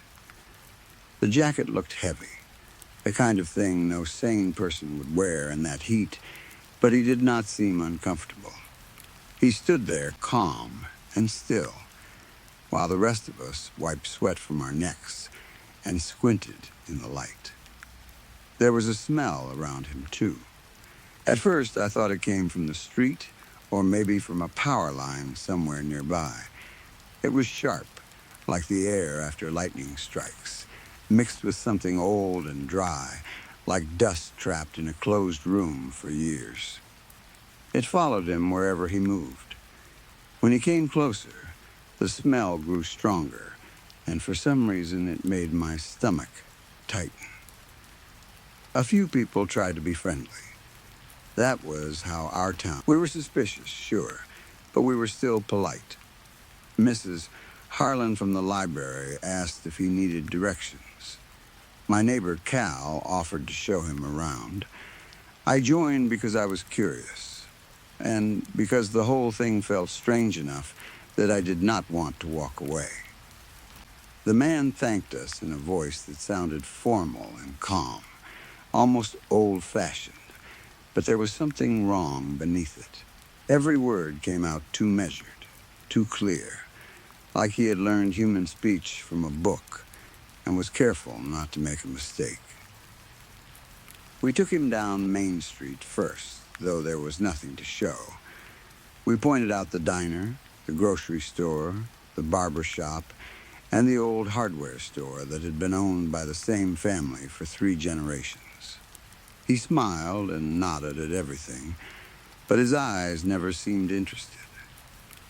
They were dark eyes, deep and cold, and when he looked at you, it felt like he was looking through you and not at your face, not at your body, through all of it, into some place inside you that you did not want touched. After that, we took him into the library. The place smelled the way it always did, like old paper, floor polish, and a faint sweetness that reminded me of vanilla. Dust floated in the sunlight, coming through the high windows. Mrs. Harlan tried to explain the history of the building, even though there was barely any history to tell. The man listened politely. He ran one pale finger along the spine of an old book, then turned to us and said, "How fragile memory becomes when it is kept in paper." Nobody knew what to say to that. Mrs. Harlan gave a nervous little laugh, but it died quickly. The man only smiled. That was how the rest of the afternoon went. We showed him simple things, and he answered with comments that made the air feel wrong. When we passed the church, Cal joked that the bell had not worked in years. The man looked up at the steeple and said, "A silent bell is still waiting to be heard." When we passed the cemetery, he stopped and looked at the rows of stones for longer than he should. Then he said, "Names are such small cages for things that have already escaped." By then, none of us wanted to be near him anymore.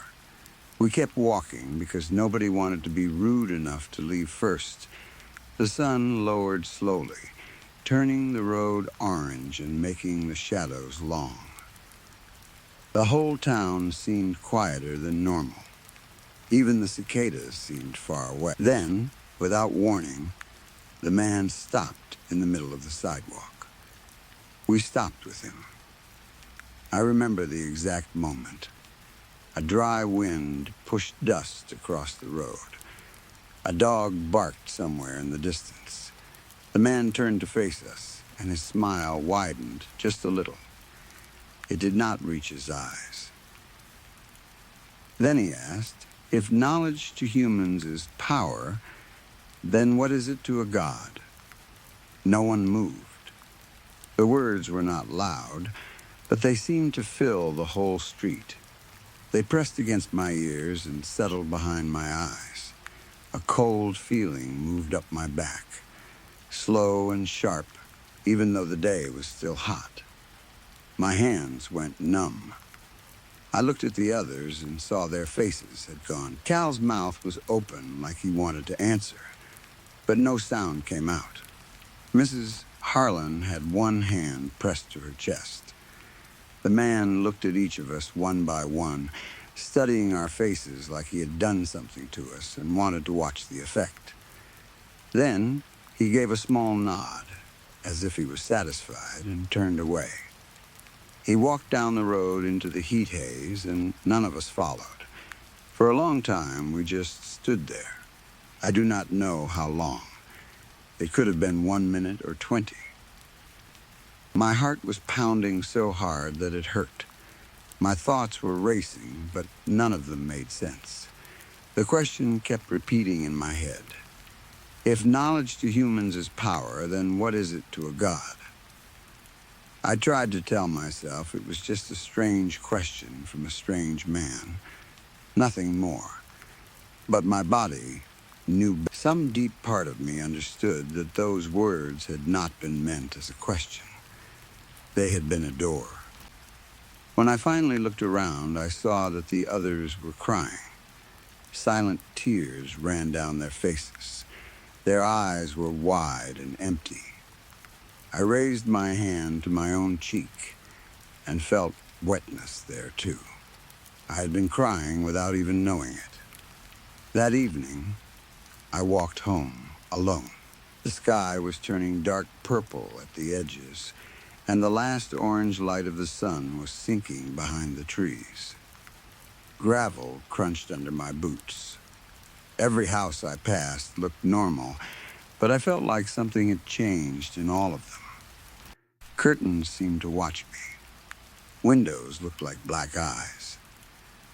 The cicadas had quieted down, and in the silence, the man's question kept moving through my head. By the time I reached my apartment building, I had almost convinced myself that fear had made the whole thing seem worse than it was.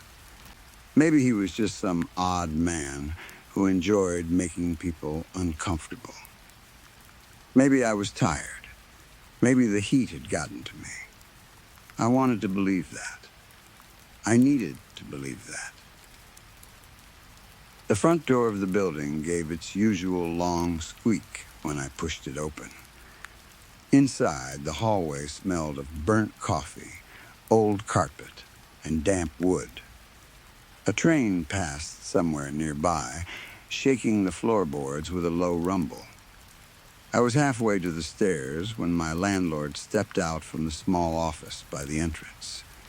"Heya, James," he said. "Where were you at so late?" I almost jumped at the sound of his voice. He was a friendly man, older, with tired eyes and a habit of talking too much. But that night, even his familiar face did not comfort me. I needed an excuse, fast. Something normal. Something that would not make him think I was losing my mind. "I was just taking a walk," I said. My voice sounded weak. Needed some fresh air. He looked me over and frowned a little. "Well, you ought to be careful. Summer heat'll kill you if you let it." "Yeah," I said, forcing a smile. "I know." I went upstairs before he could ask anything else. My apartment was on the second floor at the end of the hall. The lock clicked when I turned the key, and for one short second the sound made me feel safe. I stepped inside, closed the door behind me, and locked it again. The air in the apartment was stale and warm. It smelled like old drywall, cheap air freshener, and the coffee I had forgotten to throw out that morning. I stood in the living room for a moment, breathing slowly, trying to calm down. Everything was where it should have been. The small table, the old couch, the lamp with the crooked shade, my shoes by the door. Normal things. Safe things. Then I walked toward my bed. When I stepped through the doorway, my heart seemed to stop. The man was sitting on the edge of my bed. He sat perfectly straight, hands resting on his knees, dark suit smooth and clean, pale face calm in the dim light. The sharp smell of ozone and old dust filled the room. It was so strong that it burned my nose. For a moment, I could not move. I could not even breathe. My bedroom window was locked. My front door had been locked. There was no way he could have gotten inside. He smiled. "Hello there, Mr. James Artwell," he said. "Please take a seat. We have much to discuss." My mouth opened, but only a broken sound came out. "How?" He lifted one hand slightly, and my voice died in my throat. "Mr. Artwell, please," he said, still calm. "Take a seat. I only want to have a chat." His tone was polite, but it was not a request. I stayed frozen in the doorway, staring at him. My skin prickled. A cold sweat spread across my back. He knew my full name. He was in my home. He was sitting on my bed like he belonged there. "How do you know my name?" I finally managed. "How did you get in here?" He smiled wider. "I know many things, Mr. Artwell, more than you could ever begin to understand." His fingers began tapping softly against the wooden frame of my click, click, click. The sound was small, but in that quiet room it felt huge. "For example," he continued, "did you know that if one thing were to happen, one tiny mistake, one small shift in the wrong place, you would cease to exist? Not only you, of course, everything would.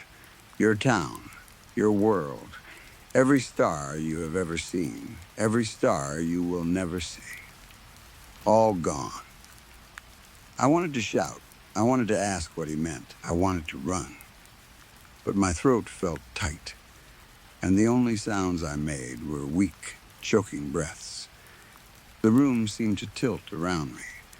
I took one step back, then another. The man watched me with that same dead smile. I turned and ran. I rushed to the front door, my hands shaking so badly I could barely work the lock. I threw the deadbolt open and yanked the door wide. The hallway outside was dark, and he was standing there. He stood directly in front of me, blocking the way, smiling as if he had been waiting there the whole time. "Leaving so soon?" he asked. I stumbled backward, almost falling. I looked over my shoulder toward the bedroom. Somehow, impossibly, He was still there too, sitting on the bed, watching me from the shadows. My mind could not hold it. Something inside me bent. "How?" I screamed. "What the hell are you?" The man in the hallway laughed softly. The man in the bedroom smiled.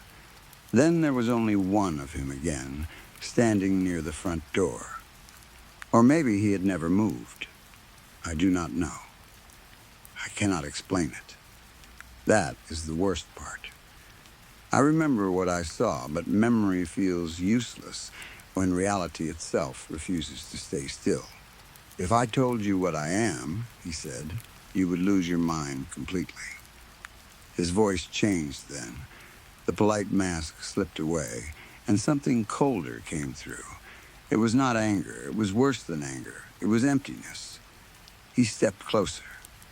"Before I take my leave," he said, "let me ask you one final question." I tried to back away, but my legs would not move. What God truly hears your desperate prayers? The moment he spoke those words, my body went numb. The apartment vanished around me. I felt myself fall, but I did not feel the floor when I hit it. Everything went black. When I opened my eyes, pale morning light was coming through the bedroom window. I was lying on the floor. My body ached from sleeping on the hard wood. My shirt was damp with sweat, and the floor beneath me had a dark outline where I had been lying. For a few seconds, I did not remember where I was.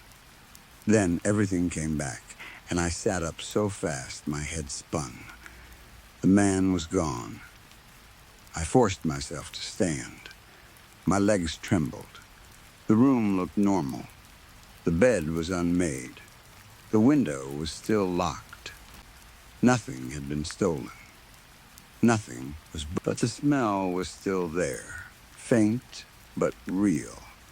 That sharp scent like lightning and dust. I checked the closet. I checked the bathroom. I checked under the bed like a child afraid of monsters, and I hated myself for doing it. There was nothing. Maybe I had dreamed it. That was the first lie I tried to tell myself. Maybe the strange man from the street had upset me so badly that I had a night. Maybe I had come home, passed out, and imagined the whole thing. People imagine things when they are scared. People hallucinate from heat and stress. It could happen. I repeated that thought as I left the apartment. I repeated it while I walked down the stairs. I repeated it as I pushed open the front door and stepped into the morning sun. Then I saw him. He was standing on the sidewalk outside the building. Same dark suit, same pale face, same calm smile. "Good morning, Mr. Hartwell," he said. I stopped in the doorway. Every bit of hope drained out of me. I did not answer. I could only stare. My fear was still there, but something else came with it now. Anger, a hot, shaking anger that rose up through the terror. He had come into my home. He had spoken to me like I was nothing. He had made me feel small and helpless in my own life. Maybe I knew I could not win. Maybe I knew he was not a normal man. But in that moment, I wanted to hurt him. He tilted his head slightly. "Do you fear me, Mr. Artwell?" His smile widened. Hey, that small laugh broke something in me. I stepped forward and swung my fist as hard as I could. I hit him square in the face. Pain shot up my arm. It felt like punching a stone wall. His head did not turn. His smile did not move. He did not blink. I staggered back, clutching my hand, and he looked almost pleased. "I applaud your attempt," he said. It was very human. The smell of ozone grew stronger around him. The air seemed to thicken. I could hear my own breathing, fast and ragged. "But allow me to share a secret with you," he continued. "Even if you managed to kill me, it would not matter. I would return. I would wear a different face. I would step into a different body. I would stand beside you in another place, under another name, and you would never. Those words cut deeper than any knife. I looked around the street. A woman was walking a dog across the road. A man in a pickup drove past with one hand out the window. Two kids rode bikes near the corner. Normal people. Normal morning. But suddenly, every face seemed possible. Any one of them could be him. Any stranger. Any neighbor. Any friend. A new body. A new face. A new smile. Panic took over. I ran. I ran down the sidewalk, past the diner, past the library, past the church with the broken bell. My lungs burned. My legs pumped hard beneath me.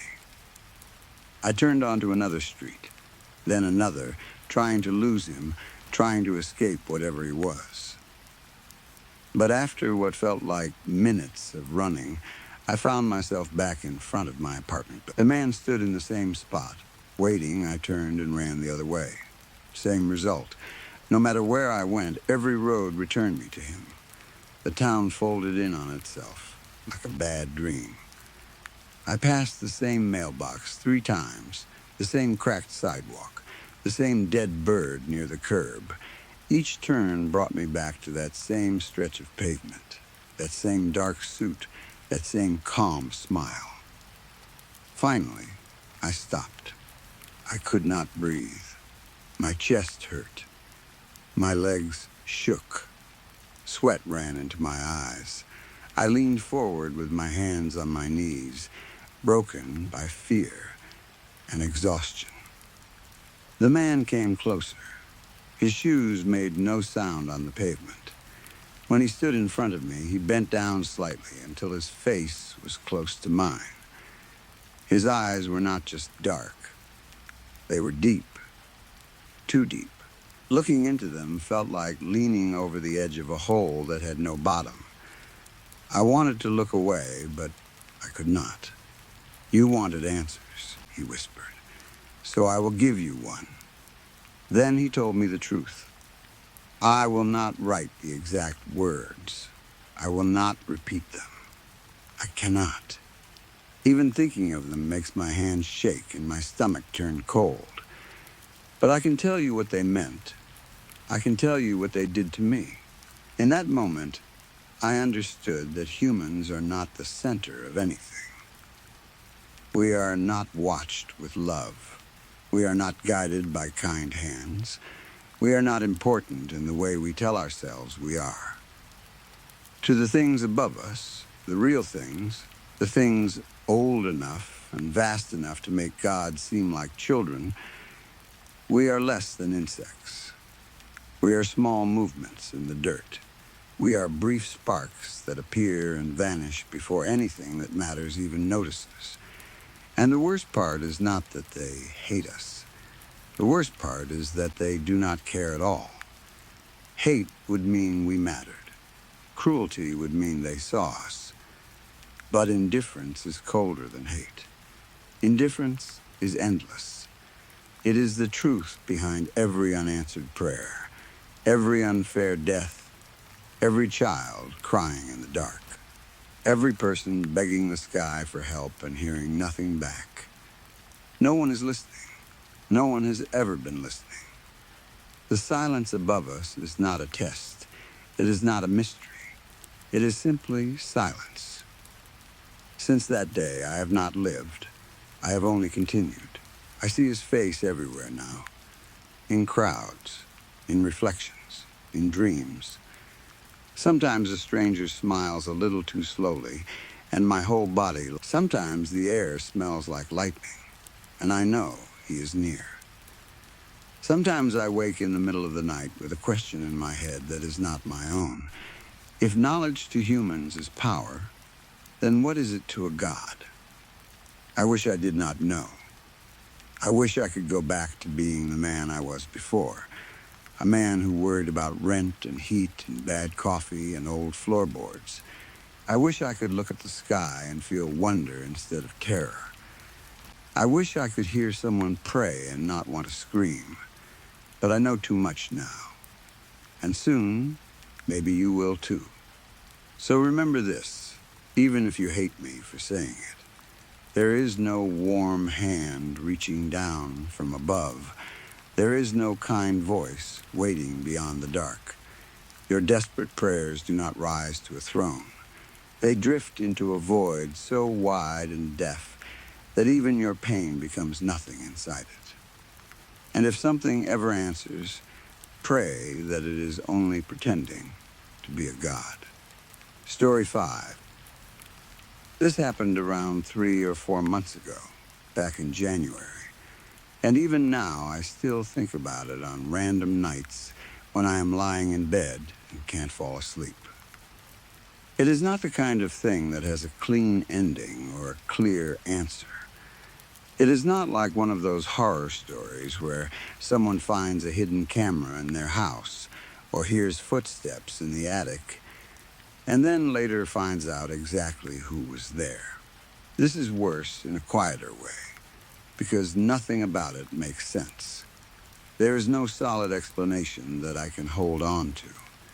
Every time I try to think through it, I end up in the same place, with the same cold feeling in my stomach, wondering who could have done it and why they would have known the things they knew. When I was in middle school, my best friend was a guy named Leo.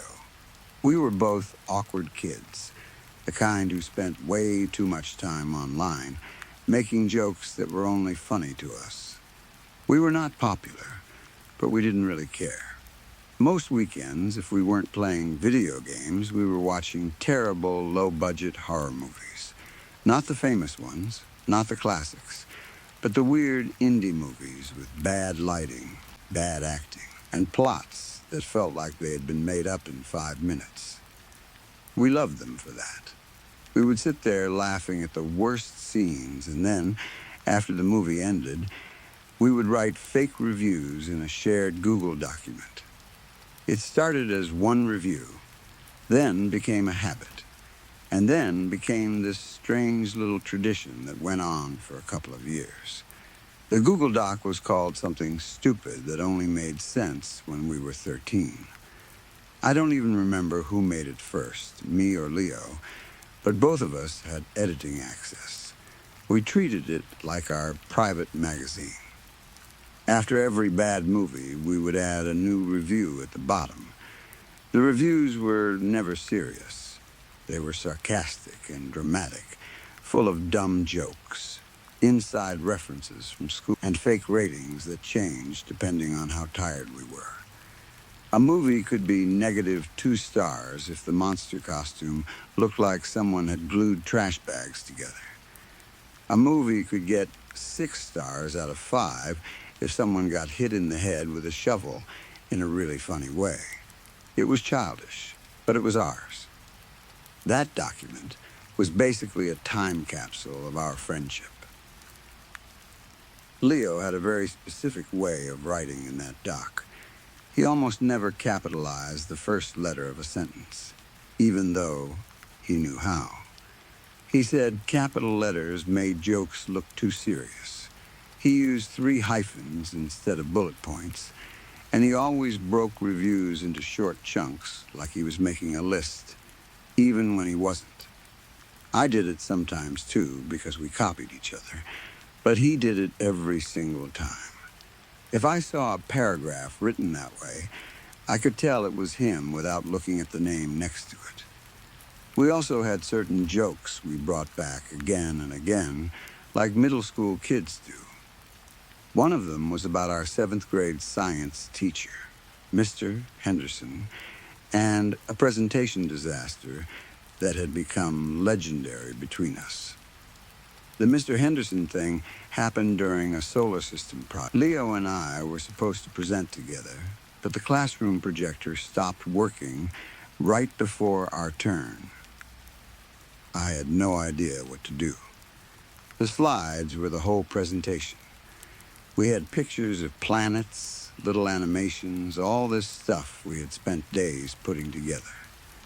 Mr. Henderson instead of letting us wait or reschedule, told me to just explain it from memory. Leo had been sent to the office for something unrelated, so I had to stand at the front of the room by myself while everyone stared at me.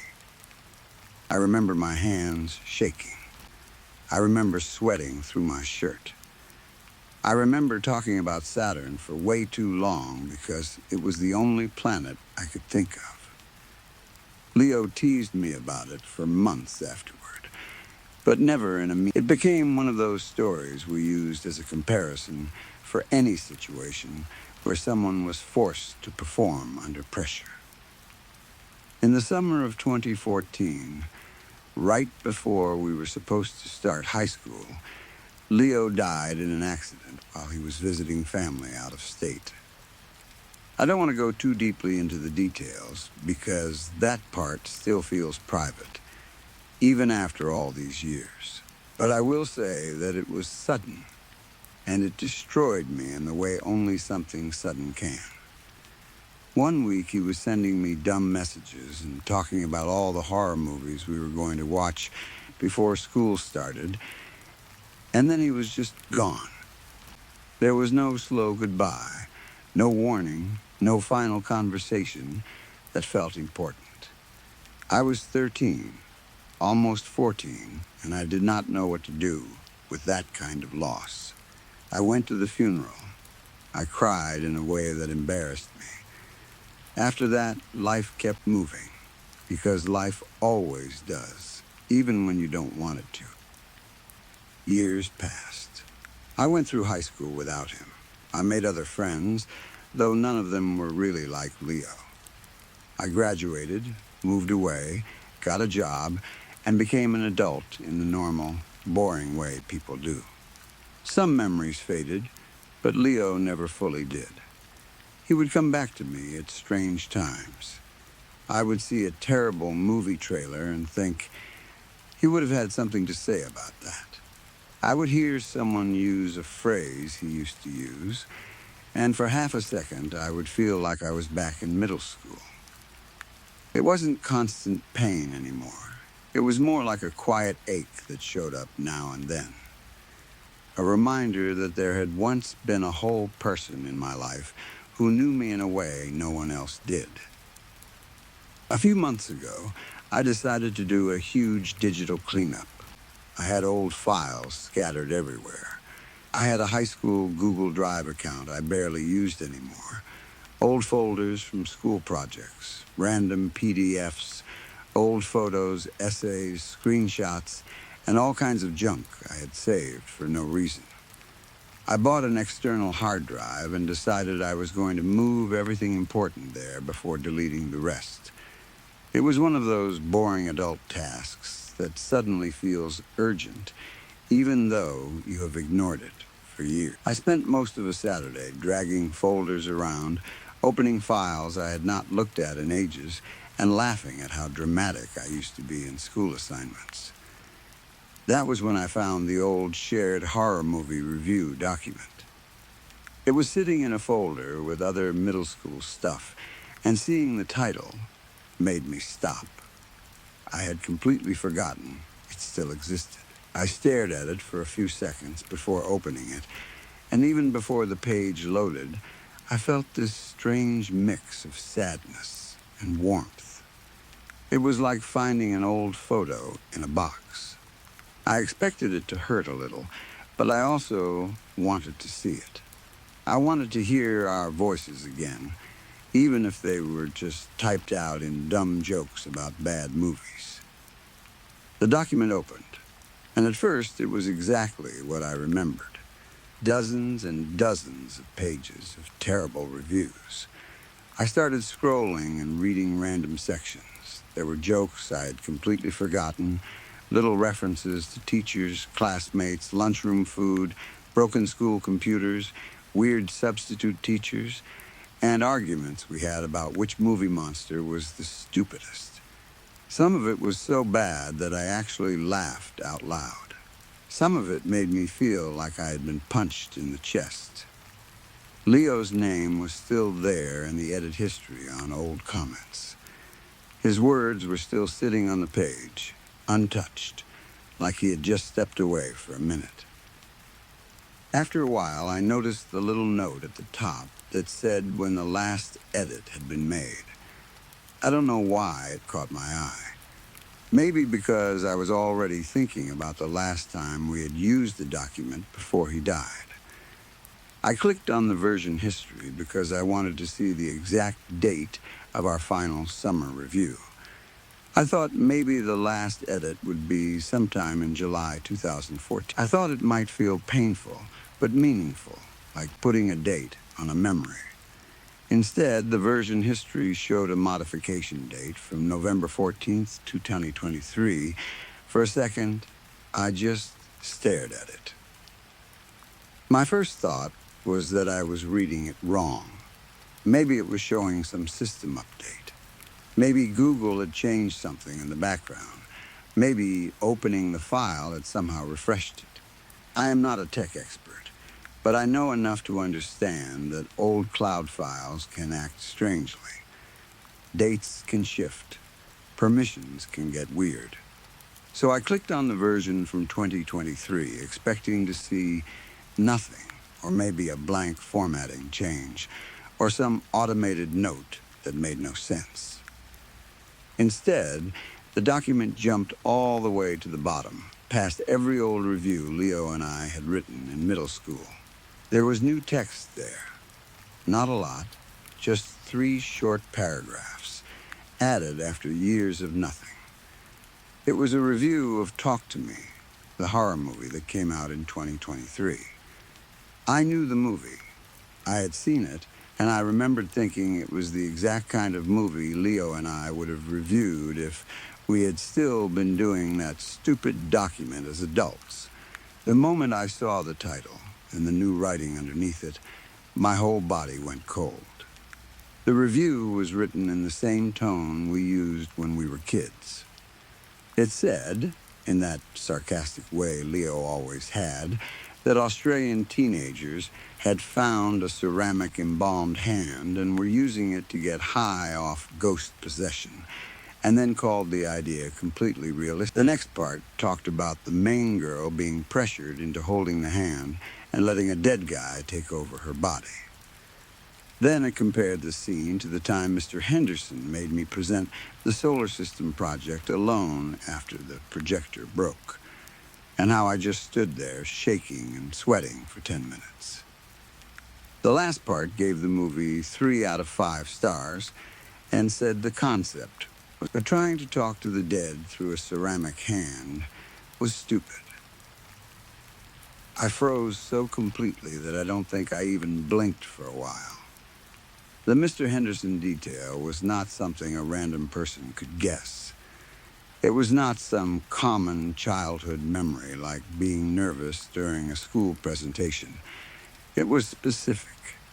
It was our teacher, our project, our projector, my embarrassing 10 minutes at the front of the room, and the exact way Leo used to bring it up when he was making fun of me. I had never posted that story online. I had never written about it anywhere else. It existed only in my memory, in Leo's memory, and maybe in that old document from other jokes we had made, but not in a way that would explain this new review so perfectly. Then there was the formatting. The review used the same 3-hyphen style Leo always used instead of normal bullets. The sentences started with lowercase letters. The rhythm was his. I know that sounds like a weak thing to say. People can copy styles. People can imitate old writing if they have enough examples. But this did not feel like imitation. It felt like hearing someone's voice in the next room when you know they are not supposed to be there. It was not just what was written. It was how it was written. It had the same dry, annoyed, stupid little humor Leo had at 13, only pointed at a movie that did not exist until almost 10 years after he died. I checked the sharing settings right away. My hands were shaking while I did it. There were only 2 accounts with access. One was my old email. The other was Leo's old Yahoo email address. No one else. No public link. No strange third account. No random editor I had forgotten about. Just me and him. I checked if there had been comments or suggestions. Nothing. I checked the version details again. The edit was still listed as being made in November 2023. I kept refreshing the page, like the date might change if I looked at it enough times, but it stayed the same. For the rest of that day, I barely did anything else. I left the document open on my screen and kept coming back to it. Part of me wanted to delete it immediately. Another part of me was afraid to touch it, like if I changed anything, I would lose proof that it had happened. I took screenshots. I downloaded a copy. I looked through my account activity as best as I could, but nothing obvious stood out. No strange login warnings. No password reset emails. No sign that someone had been inside my account. I changed the password anyway, because what else was I supposed to do? A few days later, I called Leo's mom. I had not spoken to her in nearly a decade, so making that call felt awful before it even began. I did not want to upset her. I did not want to sound insane. I especially did not want to say, "Did someone log in to your dead son's email and write a horror movie review?"